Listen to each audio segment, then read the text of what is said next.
I have a subject that I want to get back into that as we approached it last week, getting into it a little bit deeper. I want to kind of expand a little bit on it because I felt like last week I was a little bit rushed and didn't have opportunity to really hit some of the bases that I wanted to hit, especially in the area of the Saul Alinsky factor that I had brought up before.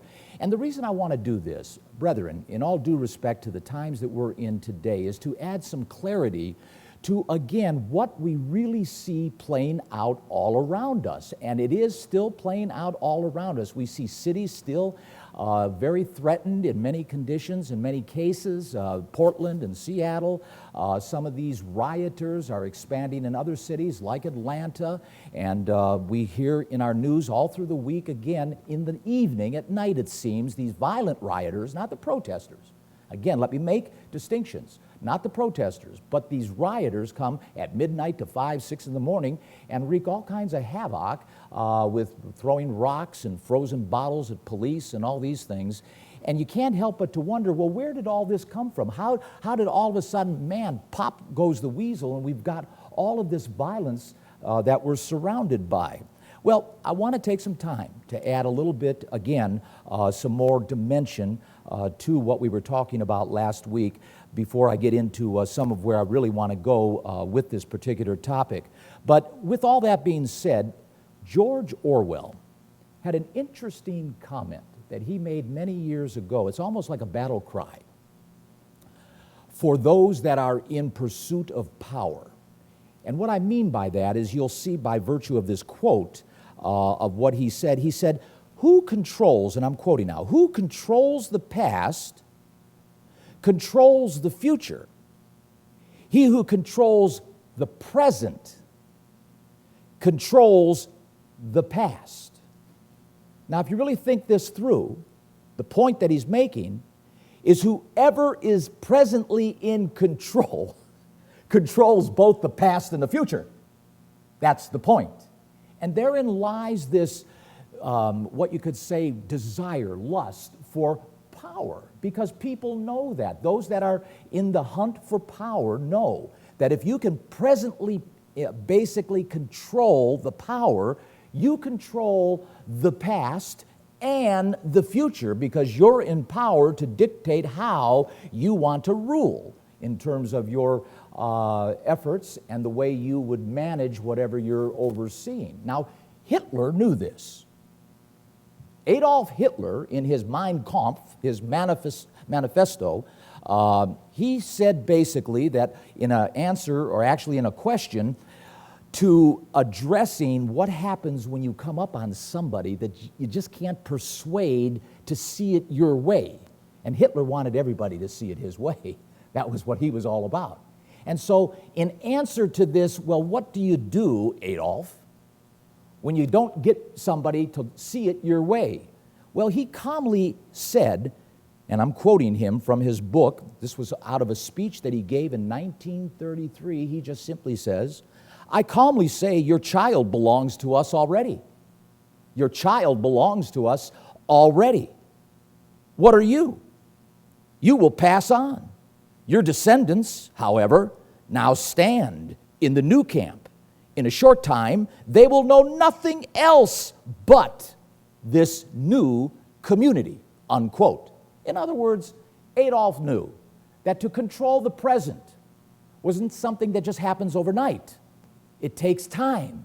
And that means you've got to get to the youth. You've got to get to the kids. You've got to get to the young people. And where is that? It's in the educational system. It's where the children are. It's at home in the family. And so Hitler knew very well that these were long-term plans that ultimately he wanted to steer starting from the young people so that in the years to come, in the decades to come, ultimately the persuasion would lock in and the minds and hearts of those individuals would be embracing what he wanted them to embrace. No arguments. Why? Because they were brought up that way. They were educated that way. Now, what am I talking about? I want to share with you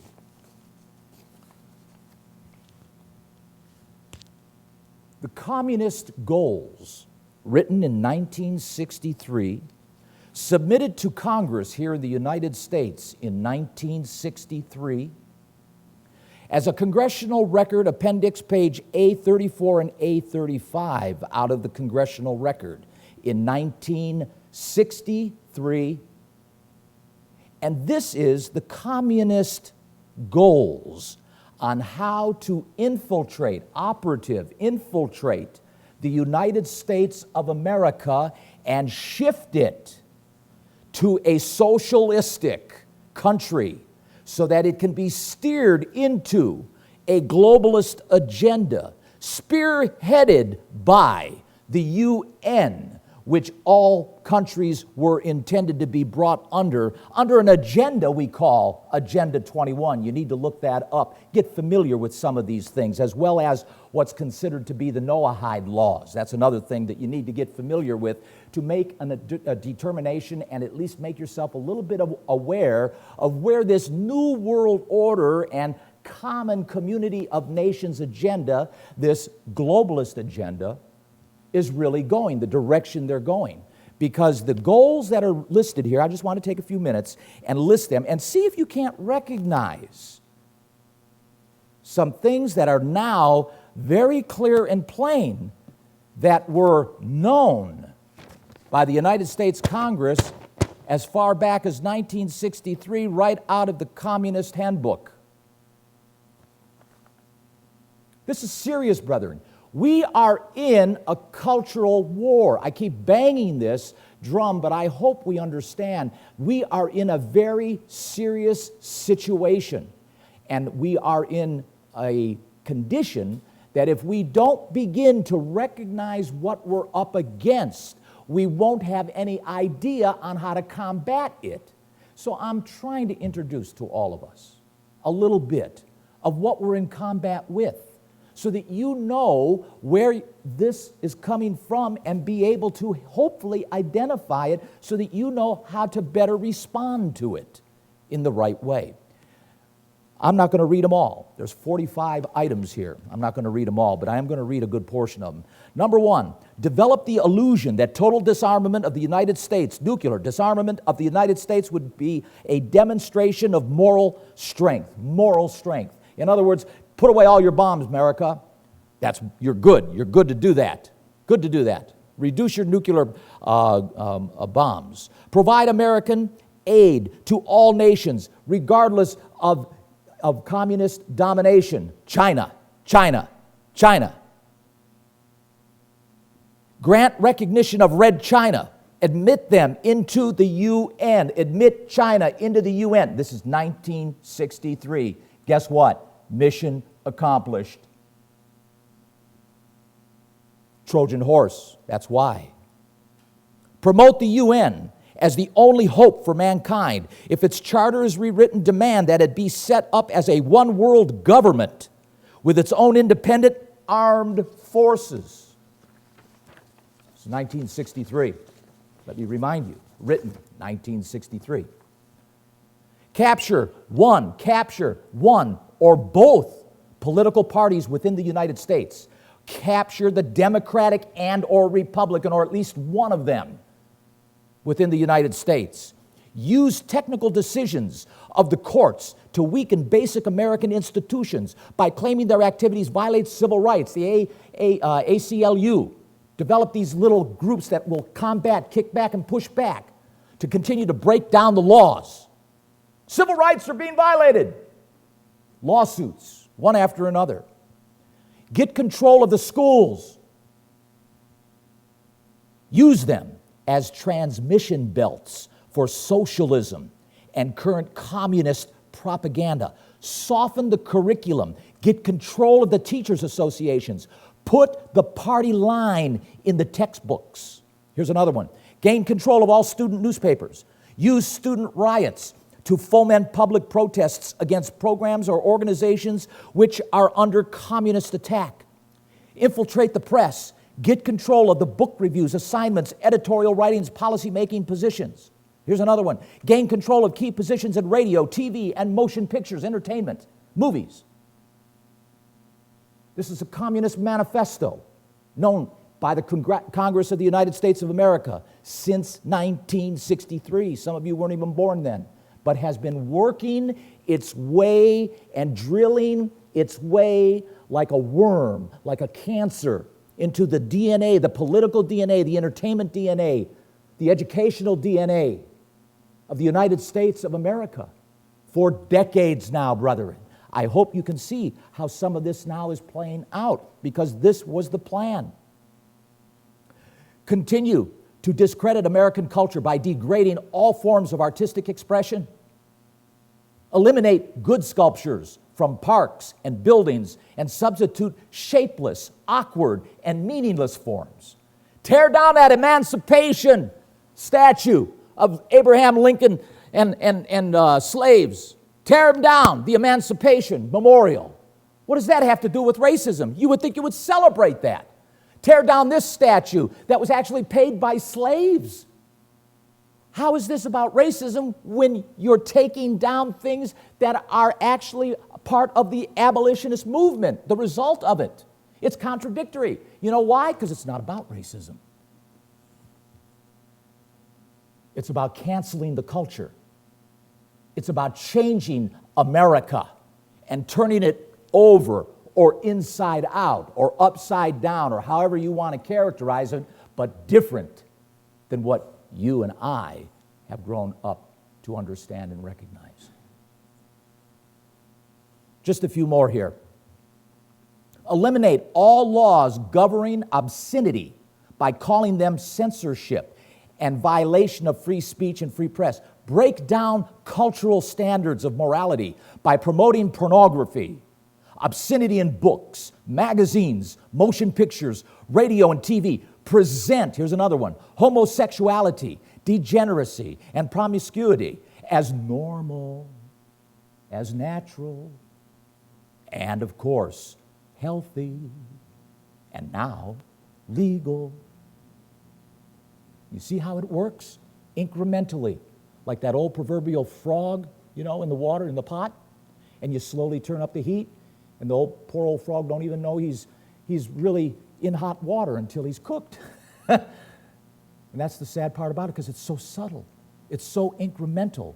It's so slow and growing. Infiltrate the churches and replace revealed religion with social religion. Discredit the Bible. It's a hate speech document. We got to outlaw it. There's groups that are wanting to do that, brethren. There's groups and organizations that want to outlaw the Bible. They claim it's archaic, it's hate speech, and it's too divisive. It needs to be taken off the public platform. It says here, infiltrate the churches and discredit the Bible, emphasize the need for intellectual maturity, which does not need religious crutches. Eliminate prayer or any phase of religious expression in the schools.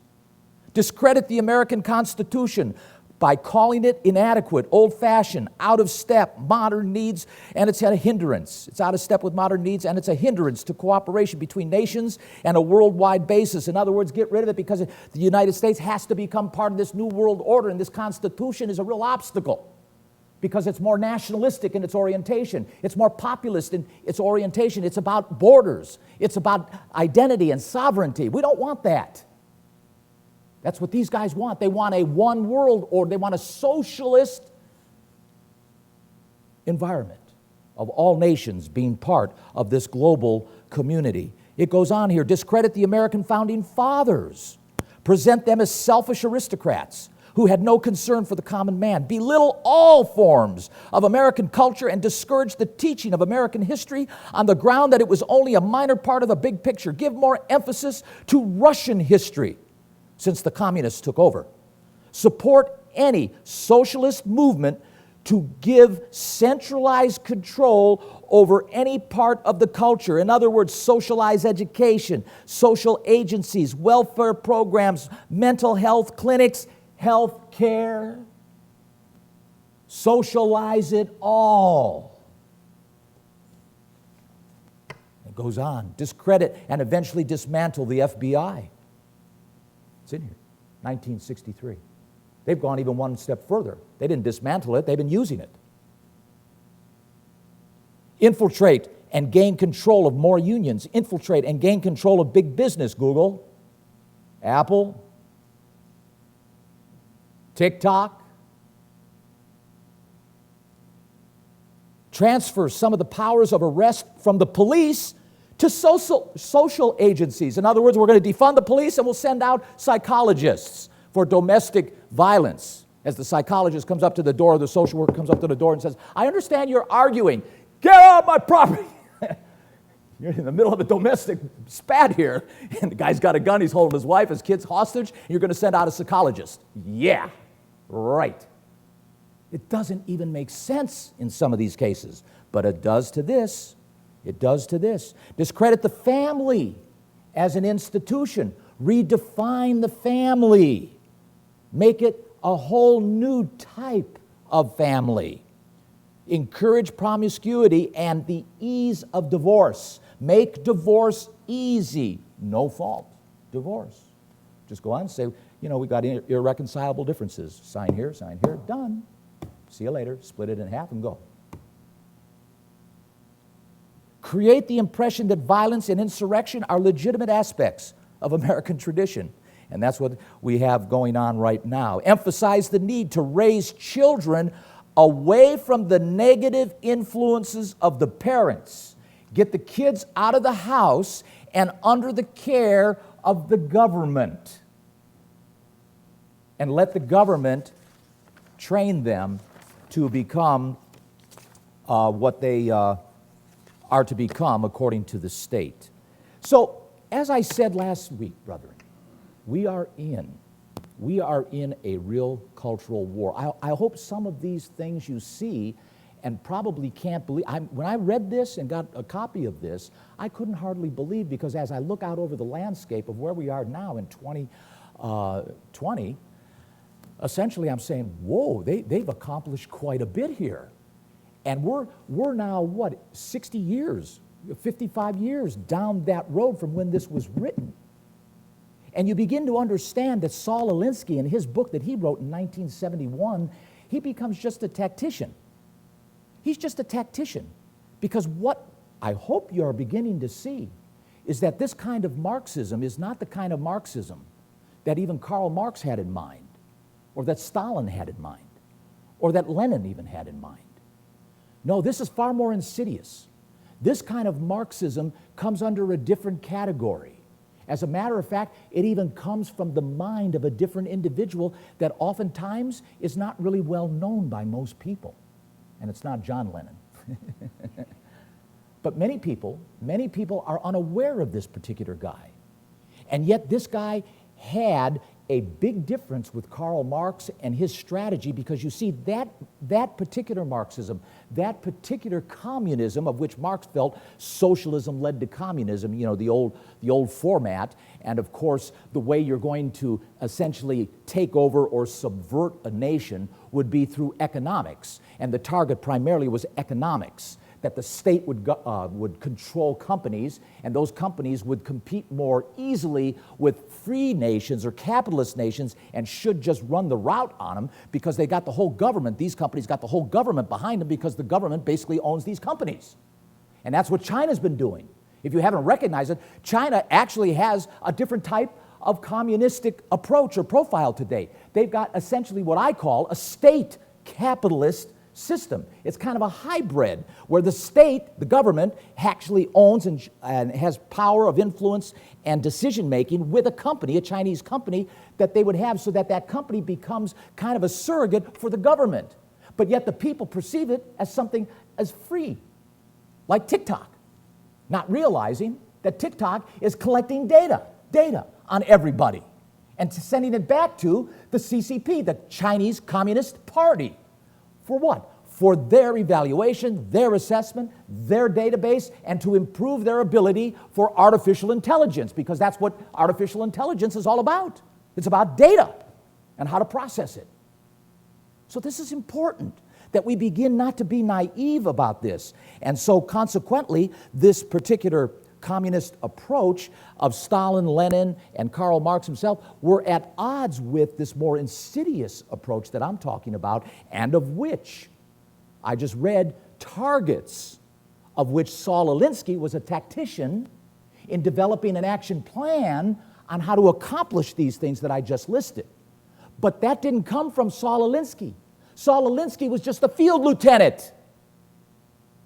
This guy, his name, Antonio Gramsci, he reshaped basically the Marxist approach because he thought to subvert a nation, you must capture the social identity of the nation. You've got to worm your way in. You've got to drill deep and get control of some of the most predominant layers of that social system. And we're talking about the arts, we're talking about entertainment, we're talking about education, print, social mediums, we're talking about politics, we're talking about healthcare and business, we're talking about the judicial system and even law enforcement, the FBI, the CIA, Home Security, all these organizations, these alphabet organizations, to gain control through infiltration so that it can be used as tools to infringe upon what the Constitution lays out as your rights and my rights, your freedoms and my freedoms. And so we sit thinking everything is going okay, going to our jobs day in and day out, raising our families, voting for Republicans and voting for Democrats, not knowing that everybody is working a socialist. All parties have been working a socialist agenda. And it doesn't matter whether they're red or blue. So don't call me a Republican, don't call me a Democrat, don't call me an independent even. Well, I guess I am independent in that regard. But what I'm saying is, as far as parties are concerned, not important, because they're all working the same agenda, using the United States' assets, wealth, and material power for personal gain in some cases, and of course, to become part of, amalgamated into this globalist agenda of a community of nations. But this guy Gramsci, he knew it, that ultimately by getting into these layers of the social structure would ultimately lead to the legislative body, whereby then you get into now the empowerment whereby in the present, remember the present controls both past and future. So now you're in the present and you've got control of a political party. That was one of their objectives, get control of one or both of the parties. And then you get into the legislative body of the United States, and guess what now? Now you can change laws. Now there's more of you. Get into the judicial body. Now you can change morality. Now you can redefine family. You can go ahead and even kill babies by legal law. You can pass laws so both two men can marry. You can pass laws so that on Monday I can go into the ladies' room and on Wednesday I'm back in the men's room. And it's okay because I have a right to think who I want to be any day of the week, and I can change it any day of the week to be who I want to be because I'm in a postmodern society and I can redefine myself anytime I feel like it. You see. It's amazing what's happened. It's amazing what's happened, brethren. And what's happened is exactly what this gentleman, R.J. Rushdoony, it's a really funny name, R.J. Rushdoony, who wrote this pamphlet called The Religion of Revolution. Get this. Follow me through this twisted reasoning. This is what people are getting in college. This is what politics are teaching. This is what people in particular power positions want you to think. Get this. Quote. This is a quote from that book, The Religion of Revolution. If there is no God,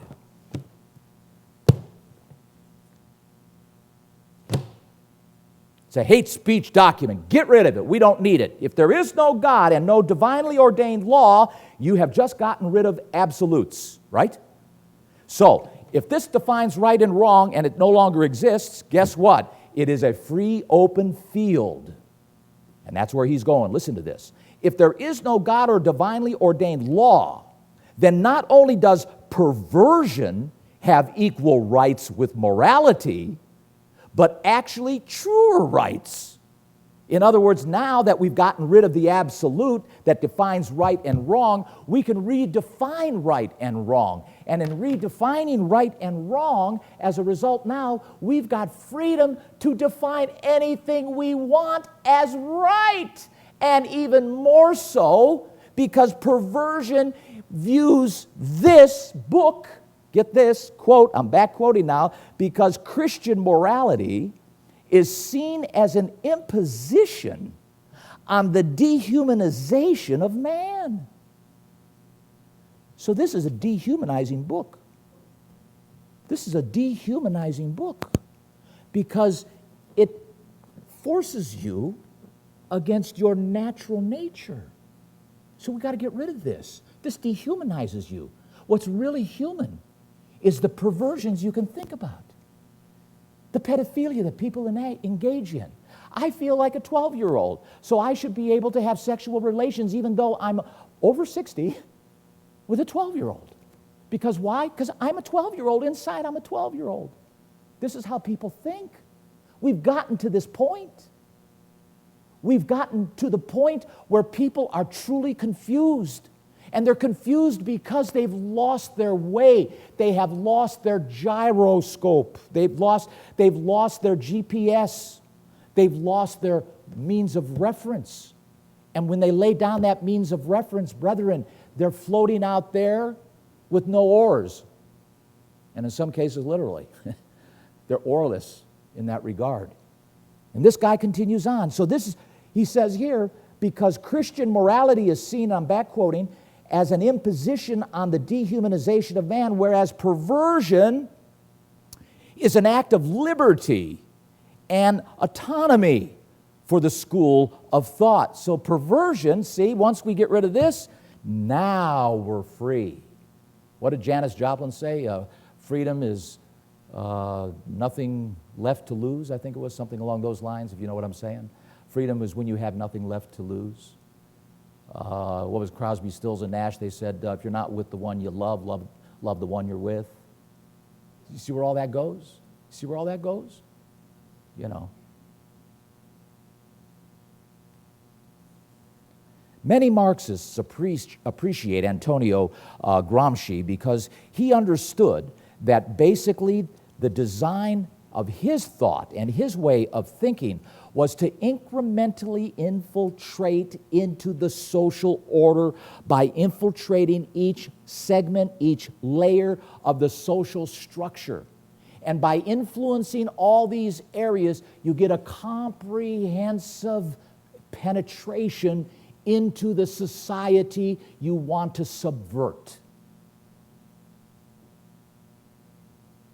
Far more insidious, far more subtle, and frankly, a brilliant way of being able to subvert a nation with minimal damage to the assets, because you're winning the hearts of the people and not blowing up the buildings, if you know what I'm saying. It's brilliant, a brilliant strategy. And quite frankly, brethren, it is nothing new. It is the old divide and conquer strategy Satan the devil used going all the way back to the Garden of Eden when he divided Eve from Adam and won them both. It's the same old strategy. Infiltration. Incremental, infiltration. Incremental, infiltration. Take over by redefining slowly, step by step, relationships. Work through relationships. Families, women, men, children. Get the families distracted so that they're no longer focused and targeted on anything that defines right and wrong in the absolute category. Because you see, once you cut the tether from the absolutes, you are free to redefine what you think is right and wrong.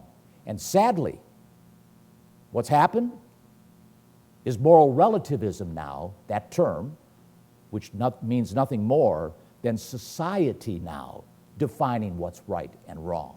So if society says it's okay, even though it's wrong, it's okay, because moral relativism, the society, has maybe legalized it, normalized it. Everybody's doing it. It's accepted. There's no stigma associated with it anymore. And so therefore, once you erase this shame, once you erase any opportunity for guilt, because there's no reason to feel guilty, because moral relativism tells me that I can wear a skirt as short as a shirt. You know, and it's okay. It's okay. And so we get confused, and people spin out, and they don't know how to handle the situation.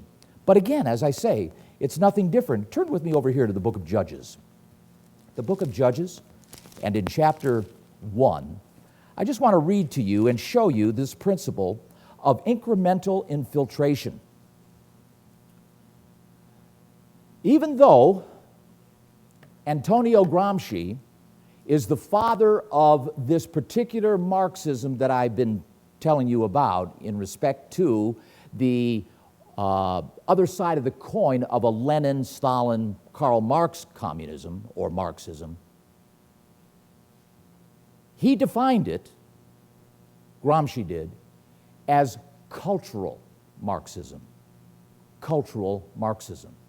And that's what we've been experiencing, actually, brethren, for the last 50 to 60 years. And this cultural Marxism, as I said, has worked through subtly in changing so many areas of our social structure here in the United States. And it's been so subtle and so disarming because television's been used as a tool. Student newspapers have been used as a tool. Our educational institutions, Harvard and Yale and so forth, and many of our colleges here in the United States have all been used as tools to change the minds, to change the priorities. By what? By eliminating history, by eliminating and rewriting the narratives, to the point where now the respect for the Constitution is not there for many of our young people. The fact that burning the American flag is almost what you could say just, you know, that's my right to do, and consequently there's so many more people now defending that right. And now even all these sports people kneeling, the Star-Spangled Banner, whether it's football, baseball, or basketball. It's really, really taken hold, this cultural Marxism and the result. But here in Judges, we see this principle, the same principle. The timeline here is Israel, basically going into the promised land, and Judah and Simeon are picked to basically be the spearhead in taking down some of these Gentile cities and nation tribes that are in that area, the Canaanites and of course the Jebusites and so on. Verse 19, the Lord was with Judah. You can read there in verse 1, or let's say verse 3. Judah said to Simeon, his brother, "Come up with me into my lot, that we might fight against the Canaanites, and I likewise will go with you into the lot." So Simeon went with him, and Judah went up, and the Lord delivered the Canaanites and the Perizzites and their hand, and they slew them in Bezek, 10,000 men, and then they proceed and essentially attack all these other guys. And in verse 19, where I read this, "And the Lord was with Judah, and he drove out the inhabitants of the mountain, but could not drive out the inhabitants of the valley, because they had chariots of iron. And the children of Benjamin," verse 21, "did not drive out the Jebusites that inhabited Jerusalem, but the Jebusites dwelt with the children of Benjamin." Verse 27, neither did Manasseh drive out the inhabitants of Bethshean. Verse 30, neither did Zebulun drive out the inhabitants of Kitron.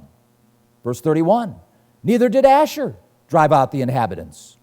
Neither did Naphtali, verse 33, nor did the tribe of Dan. As a matter of fact, the Amorites forced the children of Dan into the mountains. What happened here? They did not listen. They did not rid themselves of these foreign influences, and these foreign influences influenced them to the point where, as you can see here in verse 2, or chapter 2 and verse 1, the angel of the Lord came up from Gilgal to Bochim and said, I made you to go up out of Egypt and have brought you unto the land which I swore to your fathers. And I said, I will never break my covenant with you. And you shall make no league with the inhabitants of the land. You shall throw down their altars, but you have not obeyed my voice. Why have you done this? Wherefore I also said, I will not drive them out. I'm not doing it for you. You're a big boy. You're mature enough to recognize what I told you. I'm not doing it for you. It's not my lot to do. God is not, brethren, going to coerce. He's going to say, Bill, do this.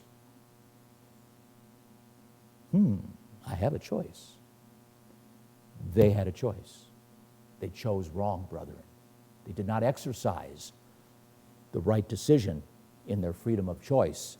And so God says here, back in verse 3, wherefore I also said, I will not drive them out before you, but they said, be as thorns, but they shall be as thorns in your sides, and their gods shall be a snare unto you. Verse 7, the people served the Lord all the days of Joshua, all the days of the elders that outlived Joshua, who had seen all the great works of the Lord. They did for Israel, they did that. They stayed true as long as Joshua was alive, but, verse 8, he died 110 years old, Joshua did. And verse 10, also that generation were gathered unto their fathers, and there arose another generation, the generation that with Joshua they died out. Another generation came up,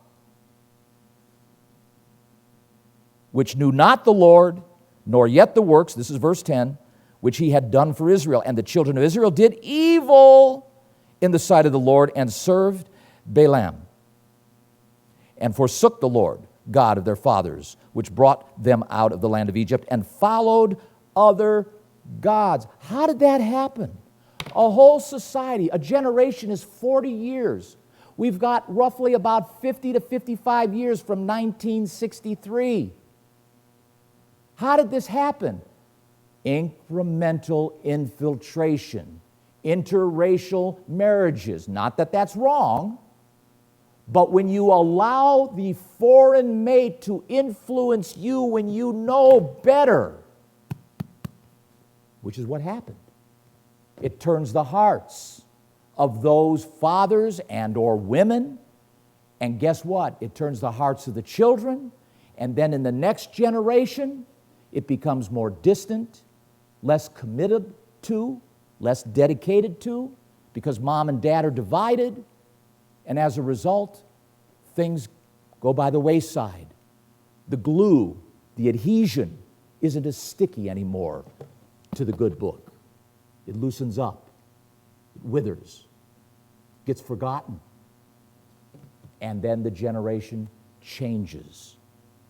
And you have this book of Judges, essentially a history of Israel going good and then going bad. A judge rises up, and they're good for 20 years, they're good for 25 years, they're good for 30 years, and then they lose that judge, he dies, the generation dies off, a new generation comes up, and they go bad again. And Judges is basically a legacy. It's a record of incremental infiltration and how Israel was constantly, over and over, good and bad, good and bad, good and bad. Why? Because in the mechanics, in the metrics of the families of the nation of Israel at that time, when they were in that 400-year period of the judges, basically, they weren't staying close to God. They weren't teaching their children. They were not taking the time to reinforce the God of Israel who brought them out of Egypt and parted the Red Sea and rained manna for them. Over here in the book of Joshua, over here in the book of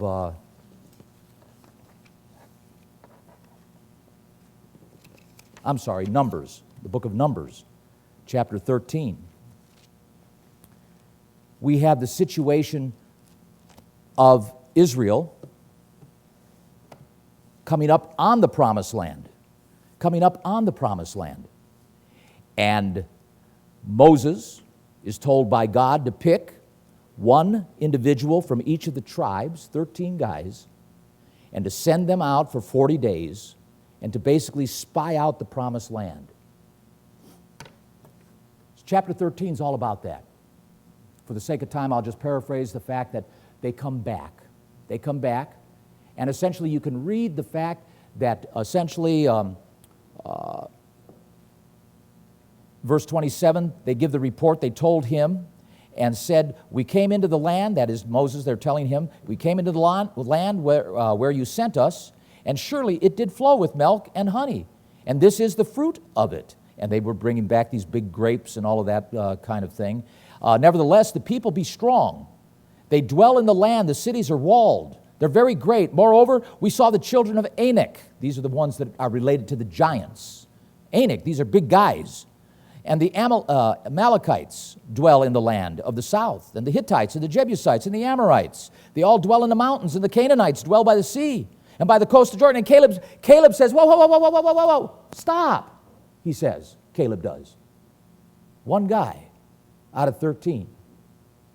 The list of the 13 are over there earlier in chapter 13. And Caleb says, still the people before Moses, and he said, look, let us go up at once, possess it, for we are well able to overcome it. In other words, Caleb was saying, let's get our swords, get on our horses, let's go, man. Let's take that land, let's reclaim it. It's ours. God has given it to us. God has given us the land. Let's get it. And everybody is saying, no. We don't want to do that. We don't want to do that. And so in verse 31, but the men that went up with him said, we be not able to go against those people, for they're stronger than us. And they brought up an evil report on the land which they had searched unto the children of Israel, saying, the land through which we have gone to search it is a land that eats up the inhabitants thereof. All the people that we saw in it are men of great stature. And there we saw the giants, the sons of Anak, which come of the giants, and were in their sight like little grasshoppers. We don't want to fight these guys. We're afraid. No. But God is saying, I've given you the land. I've given you the country. Take it. Reclaim it. It's yours for the taking. No. We're afraid. Chapter 14, verse 1. All the congregation lifted up their voice, and they cried, and they wept that night. The children of Israel murmured against Moses and Aaron. And the whole congregation was turning basically against Moses and Aaron. In verse 5, Moses and Aaron fell on their faces. In verse 6, Joshua and Caleb, both of these guys, Joshua and Caleb from the tribe of Judah and Joshua from the tribe of Ephraim, rent their clothes, verse 6.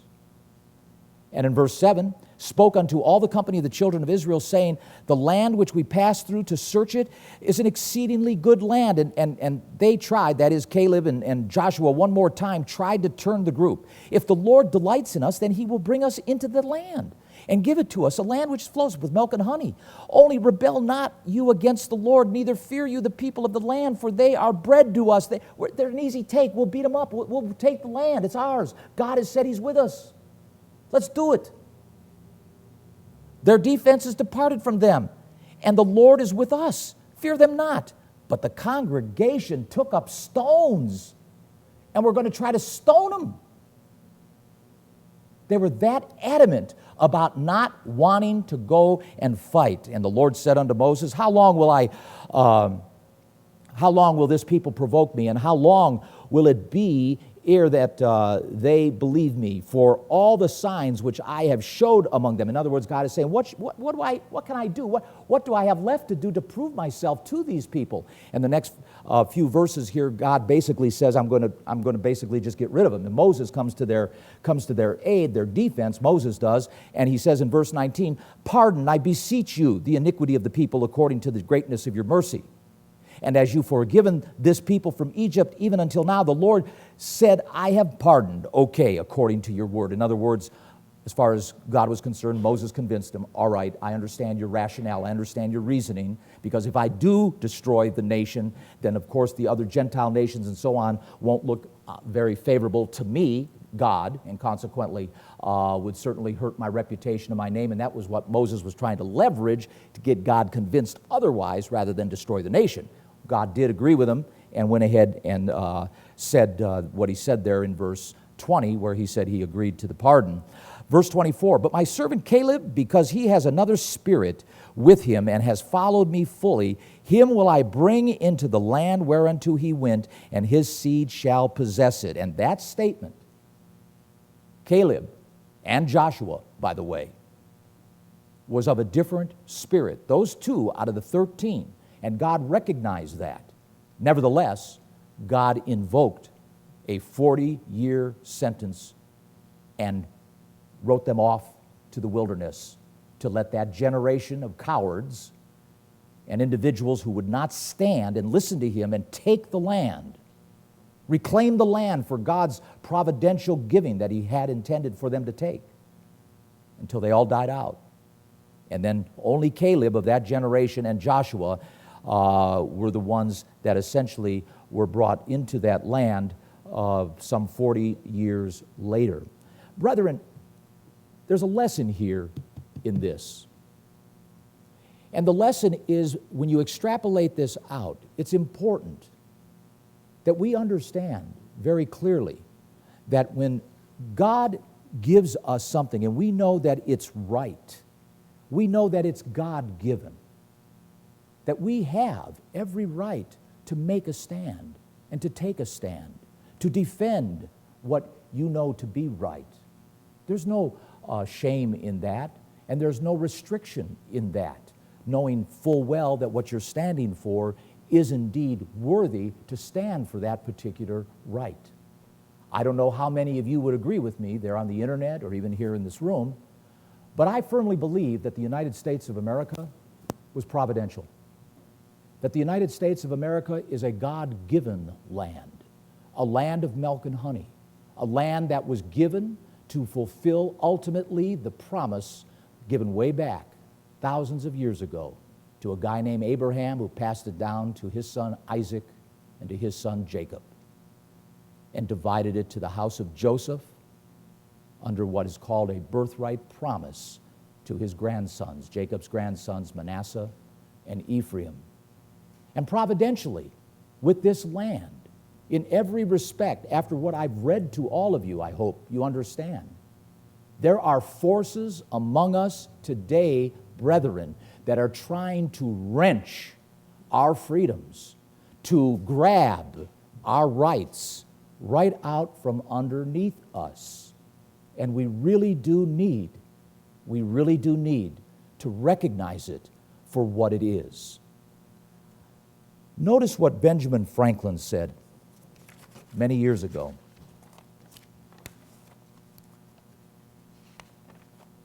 When he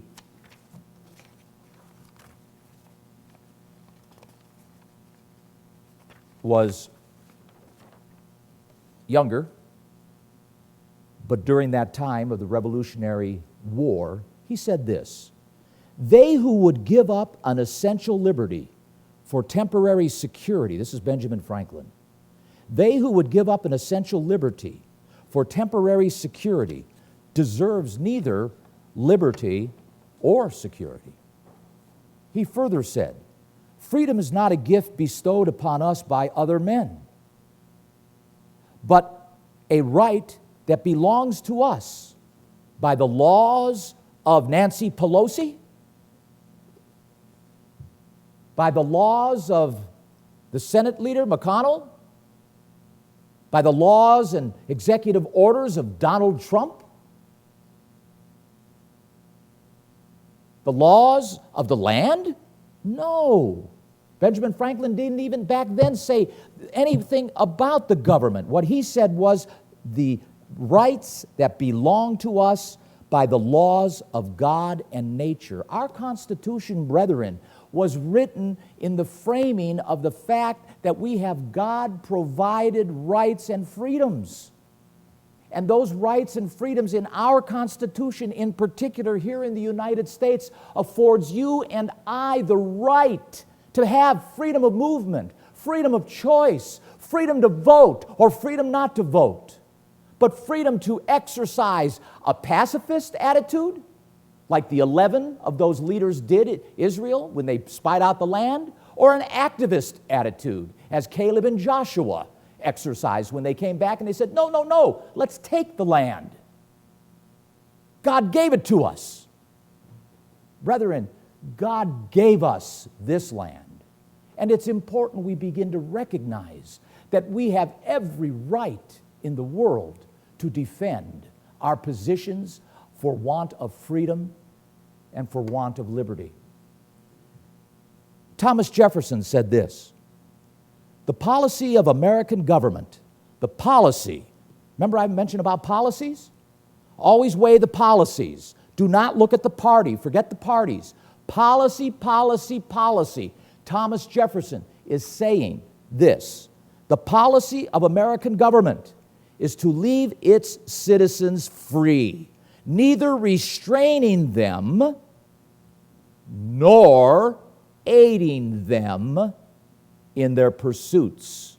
Quantitative easements are wrong. We shouldn't be taking money from the government. That's not what our Constitution originally afforded.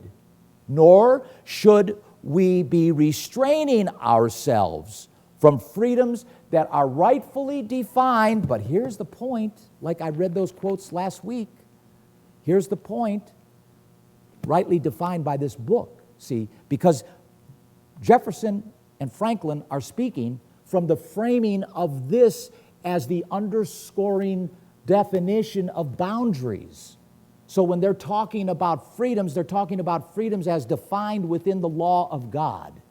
That's what they're talking about. They're not talking about like that guy, what was his, Rush Rooney, who's saying, you know, get rid of laws, get rid of the Bible and those things, and then you can insert perversions. No, no, no, no. That's not what Jefferson is talking about. The context Jefferson is talking about are the freedoms that are defined within the law of God. That's what he's talking about. He also said this, Jefferson did, quote, educate and inform the whole mass of the people.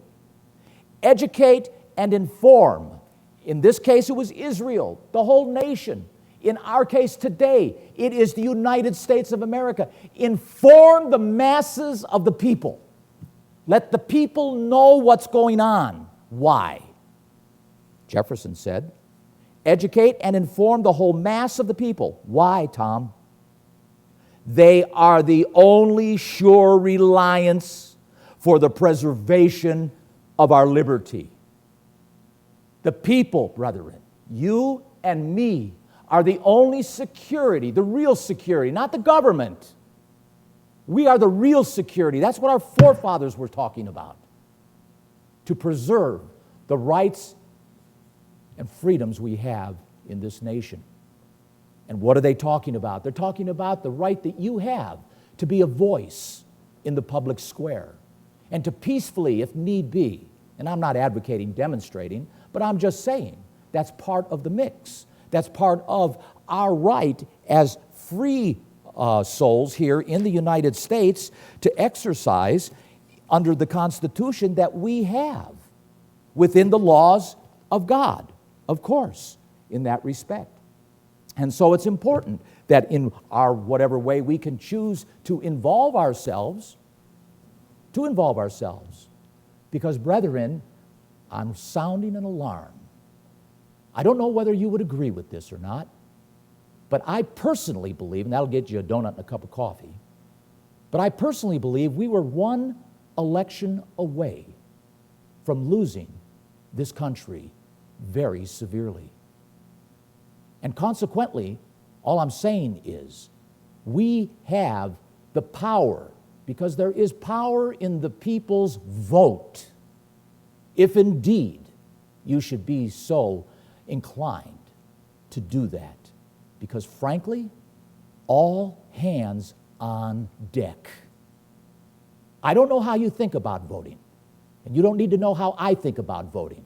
But I will tell you this: you have a voice in our system, as I have a voice in this system. And I've just shared with you over the last 2 weeks what is really going on with this guy Gramsci and his cultural Marxism, and tacticians like Saul Alinsky, who are implementing as field lieutenants through his book, even while he's dead, because he died in 72. But he's got his disciples. It's important that we understand that. And in what little way we can, brethren, if at all possible, let me repeat, all hands on deck. The time is coming. And I'll say this: God will not bless a nation beyond its own vote. We have the record. Israel, you want a king? Take it. I'm not going to cast the tribes out of the country. That was your job to do, to hold the line, to teach your children, to save and to preserve your families, to get back to God and hold Him as the foundation of your education. I'm not doing it for you, God says. We have the pattern. Israel failed to do it. What happened to them? They failed as a nation. They went into captivity. They lost their country. In Joshua and Caleb's case, they had to wait 40 years and suffer the wilderness, along with all those doubting Thomases and cowards. For 40 years, they had to, even though they were willing to take the land, they had to suffer the penalty too. And guess what? If we don't have all hands on deck, there's going to be a lot of good people that are going to have to unnecessarily suffer too. So what's my message, brethren? My message is very simple. Remember Joshua and Caleb and their courage. Don't be like the other 11. Don't be like the other 11. Learn to appreciate their resolve and their courage. Don't underestimate the need for resolve and courage. I could spend hours up here showing you even more detail of the tactics that have been used to fool us, to change us, and to melt us down and compromise us. But I think you've gotten the point over the last couple of weeks. So remember, don't forget, never forget, always remember that God is in your life, and by what He's shown you, as Joshua showed there in chapter 24, where he went through, he called all the leaders of Israel together, and he sat them down, and he said, look, here's what God has done. And he went through a presentation, chapter 24. You go ahead and read it, Joshua chapter 24. It's a great read. And the reason he did that was so that all the leaders of Israel would understand what God did for them, so that they would not forget. And you see, God's done a lot for you. He's done a lot for me. The house that I have, the cars that I drive, the food that I eat, the drink that I drink, my wife, my children, my children's children. God's been good, brethren, good to all of us here in this land of Manasseh. And it's really important that all of us understand that we've got to preserve this country and we've got to act. God is not going to do it for us. So follow their example. Don't be afraid, brethren, to make a stand when making a stand you know is right.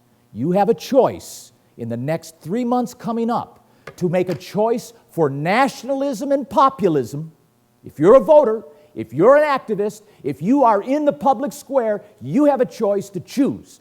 Are you going to vote nationalistic, a country with borders, policy, policy, policy? Or are you going to vote for a socialistic government, open borders, Re-engage into the globalist agenda. Bring in Agenda 21 with the UN and vote for the Socialist Party. These are things, brethren, you have to choose. But remember this, God will not bless a country beyond our vote. Instead, He will give us what we want. Please, brethren, understand, we are in a cultural war, and the choices are ours.